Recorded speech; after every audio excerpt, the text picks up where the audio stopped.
Unë ka vite që përgatis reçelin e luleshtrydhës në këtë mënyrë dhe mund t'ju them që rezultati është perfekt.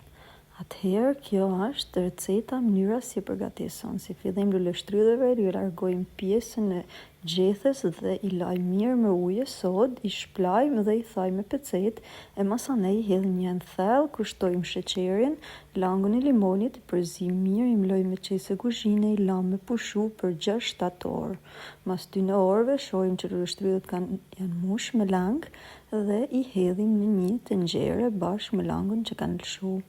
I vendosim muzi në zjarr mesatar t'ulët për 30-35 minuta. Në momentin që shohim që shkuma del në sipërfaqe, e largojmë me një lugë, her pas here tonim tenxherën që mos na ngjitet reçeli. Sa po t'jetë gati, e largojmë prej zjarrit dhe ashtu të zetë mushim kavanozat, i mbyllim mirë, i kthejmë përmes që të bëhet mbyllja hermetike. Unë nuk e mbylla kavanozin se do ta përdor reçelin shpejt e ruaj në frigorifer. Faleminderit.